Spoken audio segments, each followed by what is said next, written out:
So basically ఈ స్టార్టప్స్ని నేను ఎంత ఎక్స్ప్లోర్ చేసి కొత్తగా ఏ ప్రోడక్ట్ లాంచ్ అయింది మార్కెట్లో, ఏ కంపెనీ లాంచ్ అయింది, వాళ్ళ ప్రోడక్ట్ ఏంటి, వాళ్ళ సర్వీస్ ఏంటి, ఇవన్నీ చెక్ చేస్తాను, ఫాలో అవుతాను. అట్ ద సేమ్ టైము నాకు నిజంగానే ఏదైనా ప్రోడక్ట్ అవసరం ఉంటే ఒక ఎస్టాబ్లిష్ కంపెనీతో కంపేర్ చేస్తే I would prefer startups to buy. ఎందుకనంటే వాళ్ళ బిజినెస్ ప్రాసెస్, వాళ్ళ ప్రోడక్ట్, వాళ్ళ సర్వీస్ లెవెల్ ఇవన్నీ అర్థం చేసుకోవడానికి. సో ఈ ఫొటోస్, ఈ ఫ్రేమ్స్ ఇవన్నీ మా టౌన్లో వాళ్ళని బతికేయచ్చు కదా, మా టౌన్లో వాళ్ళని ఆర్డర్ ఇవ్వచ్చు కదా, టౌన్లో వాళ్ళని చేయొచ్చు కదా, ఎందుకు ఆన్లైన్ అని అంటారు.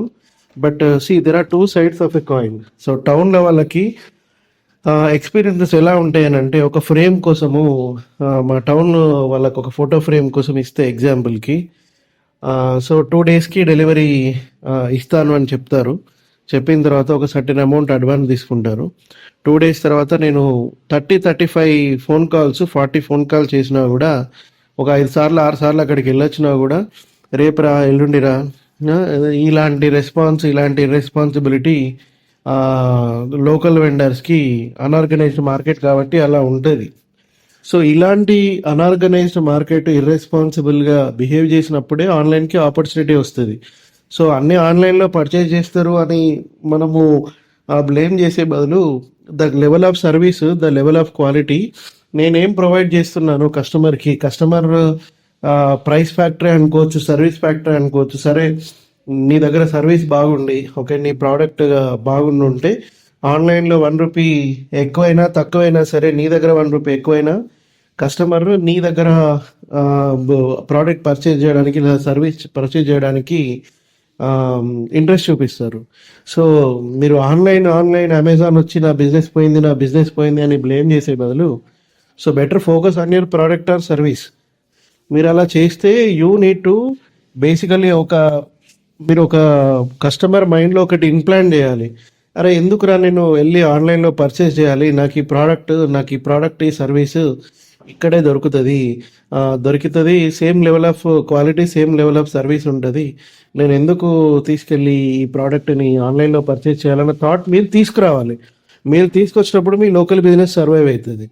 అంతే తప్ప మీ లోకల్ బిజినెస్ నడవట్లేదు అని చెప్పేసి మీరు ఆన్లైన్ని బ్లేమ్ చేయడము కరెక్ట్ కాదు. సేమ్ లెవెల్ ఆఫ్ ప్రోడక్ట్ ఇవ్వండి, లేదా ప్రైసింగ్ మ్యాచ్ చేయలేకపోయినా సర్వీస్ ఇవ్వండి. కస్టమర్ ప్రిఫరెన్సెస్ని వాల్యూ చేయండి. Local plumbers, local electricians, local వీళ్ళు సరిగా డబ్బులు తీసుకొని సరిగా వర్క్ డెలివర్ చేసి ఉంటే అర్బన్ కంపెనీకి ఎందుకు వెళ్తారు ఎవరైనా కూడా? అమ్మ బాబోయ్, నేను వాళ్ళతో పెట్టుకోలేను, వాళ్ళు డబ్బులు తీసుకుంటారు, మళ్ళీ రేపటి రోజు రారు, మళ్ళీ ఎల్లుండి రారు, సతాయిస్తూ ఉంటారు. సో ఇలాంటి this is the kind of problem statement where urban company captured it, right? The same thing ఇది కూడా అంతే.